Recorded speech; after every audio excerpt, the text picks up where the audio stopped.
High, আমি চন্দ্রানী। আজকে আমাদের আলোচনার বিষয় হচ্ছে পার্সপেক্টিভ। আগের দিন আমরা ড্রয়িং ফান্ডামেন্টাল প্রিন্সিপাল নিয়ে আলোচনা করছিলাম, তো পার্সপেক্টিভও কিন্তু এই ড্রয়িং ফান্ডামেন্টাল প্রিন্সিপালের মধ্যেই পড়ছে। লাইন সম্বন্ধে আমরা আগের দিন জেনেছি, লাইন, পার্সপেক্টিভ, আবার ভ্যালু, এই সম্পূর্ণটা নিয়েই কিন্তু হচ্ছে drawing fundamental principal, complete drawing. এইটা যদি তোমার কমপ্লিট হয়, লাইন, অ্যাঙ্গেল, প্রপোর্শন, এই সম্পূর্ণটা যদি তোমার পারফেক্ট হয়, তার মধ্যে এই পার্সপেক্টিভও আসছে এবং তার মধ্যে আসছে ভ্যালু। এই সবটা নিয়ে হচ্ছে ড্রয়িং ফান্ডামেন্টাল প্রিন্সিপাল। এই সবটা যখন তোমার কমপ্লিট হবে, তখন তোমার ড্রয়িং সুন্দর হবে এবং পারফেক্ট হবে। ঠিক আছে, তো সেই পার্সপেক্টিভটা নিয়ে আমরা আলোচনা করব। তার আগে আমার পরিচয়টা দিয়ে দিই, যারা পুরনো তারা তো জানোই, কিন্তু নতুনদের জন্য হাই, আমি চন্দ্রানী গুহ রায়। আমি একজন আর্ট টিচার। আমার ক্লাস হচ্ছে, অফলাইন ক্লাস হচ্ছে রেখাঙ্কন ফাইন আর্ট একাডেমি। ইনস্টাগ্রামে আমি জিআর চন্দ্রানী, আর ফেসবুকে হচ্ছে চন্দ্রানী আর্ট, ইউটিউবে হচ্ছে চন্দ্রানী আর্ট ক্লাস। এবার চলো আলোচনার বিষয়ে আসা যাক। Drawing fundamental principal, DFP. তো এর মধ্যেই আসছে পার্সপেক্টিভ। তো এই পার্সপেক্টিভ কি? আমরা যখন কিছু দেখি, আমরা যখন দেখছি, তখন আমরা যখন মানে কাছে যে জিনিসটা দেখছি, সেই জিনিসটা তার অরিজিনাল সাইজ, মানে বড় সাইজ, মানে অরিজিনাল সাইজটা আমরা দেখছি। কিন্তু সেই জিনিসটা যখন দূরে চলে যাচ্ছে, ক্রমশ দূরে যাচ্ছে, সেটা ছোট হয়ে যাচ্ছে। ঠিক আছে, এটাই হলো পার্সপেক্টিভ। যেমন ধরো এই যে ছবিটা, এই ছবিটাতে দেখো, এই যে টাওয়ারগুলো আছে, সামনে যে টাওয়ারটা, সেটা কিন্তু বেশ অনেক বড়। ঠিক আছে, বিরাট বড়। এবার যখন সেই টাওয়ারটা যত দূরে চলে যাচ্ছে, দেখো সেটা কিন্তু ছোট হয়ে যাচ্ছে। ঠিক আছে, এই যে জিনিসটা আমরা সামনে দেখব বড়, এবং যত দূরে চলে যাবে সেটা ছোট হয়ে যাবে, সেইটাকেই আমরা বলছি, সেইটাই হচ্ছে পার্সপেক্টিভ। এই পার্সপেক্টিভের মধ্যেই আছে horizontal line, vanishing point, converging line, I level, view. ঠিক আছে, তারপরে হচ্ছে ফোরশর্টেনিং। এইগুলো সব পার্সপেক্টিভের মধ্যেই পড়ছে। চলো হরাইজন্টাল লাইনটা কি আগে জেনে নিই। হরাইজন্টাল লাইনটা হলো, ধরো তুমি তুমি সমুদ্রের সামনে দাঁড়িয়ে আছো, সমুদ্র আর আকাশ একটা লাইনে মিলেছে। মনে হয় আমরা যখন দূর থেকে দেখি, তখন দেখি যে সমুদ্র আর আকাশ একটা লাইনে মিলে গেছে। সেই লাইনটাকে বলা হচ্ছে হরাইজন্টাল লাইন, বা বাংলায় হলো দিগন্ত রেখা। ধরো তুমি কোনো মাঠে দাঁড়িয়ে আছো, যেমন এই ছবিতে দেখতে পাচ্ছ, মাঠে দাঁড়িয়ে আছো, দূর থেকে দেখবে সেই একটা লাইনে গিয়ে আকাশ আর জমি মিলিত হয়েছে। তো এই লাইনটাকে বলা হচ্ছে হরাইজন্টাল লাইন। এই হরাইজন্টাল লাইনকে দৃষ্টিভ্রমও বলা হয়।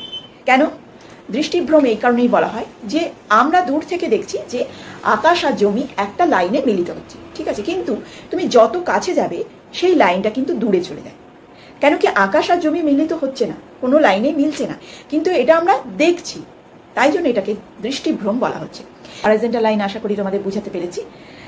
এরপরে আসছি যে আমরা জানলাম তাহলে একটা লাইনে যে আকাশ আর জমি মিলিত হচ্ছে, একটা লাইনে যে মনে হচ্ছে যে মিলে যাচ্ছে, সেই লাইনটাকে বলা হচ্ছে হরাইজন্টাল লাইন। ঠিক আছে, যেমন ধরো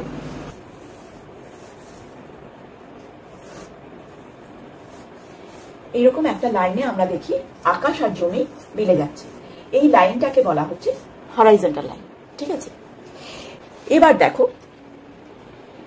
ভ্যানিশিং পয়েন্ট। ভ্যানিশিং পয়েন্ট হচ্ছে দুটো সমান্তরাল লাইন। সমান্তরাল লাইন কাকে বলছি?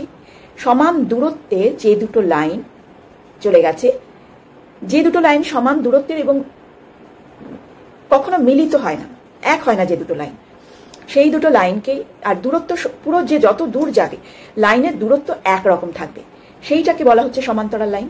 যেমন ধরো এইরকম, মানে যত দূর যাচ্ছে লাইন দুটো সমান্তরাল। ঠিক আছে, এরা কখনো মেলে না, একে অপরের সঙ্গে মেলে না, যত দূর দেখবে তত দূর এক রকমের থাকে। এই দুটো লাইন হচ্ছে সমান্তরাল লাইন।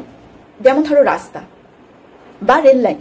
হ্যাঁ, রেল লাইন কখনো দেখবে, রেল লাইনের মাঝে দাঁড়ালে দেখবে যে সোজাসুজি দেখলে কিন্তু মনে হবে এই যে সমান্তরাল লাইন দুটো একটা বিন্দুতে গিয়ে মিলিত হয়েছে, মনে হয় যেন ওইখানেই বোধহয় বিন্দুতে গিয়ে শেষ হয়ে গেছে, কিন্তু সেটা হয় না। সেই বিন্দুটাকেই বলা হচ্ছে ভ্যানিশিং পয়েন্ট। হরাইজন্টাল লাইনের উপরেই থাকে এই ভ্যানিশিং পয়েন্ট।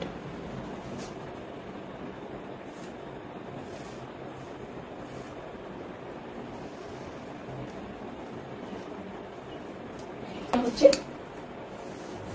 দিগন্ত রেখা, আর এই যে দুটো লাইন, এই দিকে একটা গেছে, এই একটা গেছে, এইদিকে গেছে, এই যে দুটো লাইন, এই দুটো লাইন যে বিন্দুতে গিয়ে মিলেছে, দুটো সমান্তরাল লাইন যে বিন্দুতে গিয়ে মিলিত হয়েছে, আমরা যখন, এটা কিন্তু মেলে না, এইরকম লাইন দুটো হয়, কিন্তু ধরো রেল লাইন এইরকমই হয়, হ্যাঁ, রেল লাইন এইরকম হয়, কিন্তু যখন এইখানে, যখন আমরা রেল লাইনের উপরে দাঁড়াই, তখন দেখি যে এক বিন্দুতে গিয়ে মিলিত হয়েছে।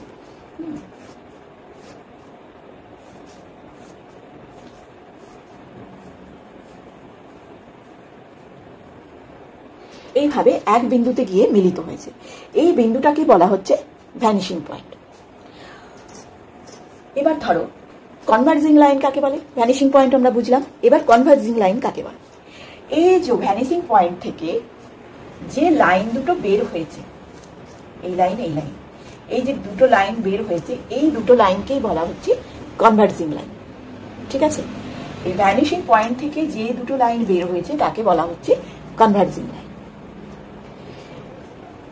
আকাশ আর জমির ভ্যানিশিং পয়েন্ট সবসময় একটাই হয়, ঠিক আছে, আর দুইয়ের বেশি যত সমান্তরাল লাইন, সব লাইনের কিন্তু একটাই ভ্যানিশিং পয়েন্ট হয়। যতই লাইন বের হোক, সব লাইনের, যতগুলোই সমান্তরাল লাইন বের হোক, সব লাইনের বিন্দু কিন্তু, ভ্যানিশিং পয়েন্ট কিন্তু একটাই হবে। আর আকাশ আর জমির ভ্যানিশিং পয়েন্ট সবসময় একটাই হয়। ঠিক আছে, আশা করি তোমাদের বোঝাতে পেরেছি। যদি কোনো প্রশ্ন থেকে থাকে তাহলে অবশ্যই আমাকে কমেন্টে জানাও, বা আমার ফোন নাম্বার যাচ্ছে, সেখানে আমার সাথে কথা বলতে পারো। ঠিক আছে, এবার হচ্ছে ধরো এই দেখো, এই বক্সটাকে দেখো, যত কাছে, ধরো এটা তোমার চোখ, এবার এই যে এই বক্সের এই পোর্শনটা তোমাদের কাছে, এটা বড় দেখাচ্ছে, যত দূরে আসছে ছোট হয়ে যাচ্ছে। এবং যখন এই দুটো লাইন তো সমান্তরাল, এই যে যখন দেখো এইভাবে যখন দেখছো, এই দুটো লাইন হচ্ছে, এই একটা লাইন, এই একটা লাইন, ঠিক আছে, এই দুটো লাইন হচ্ছে সমান্তরাল লাইন। সমান্তরাল লাইন, যে লাইন দুটো কখনো একে অপরের সঙ্গে মেলে না।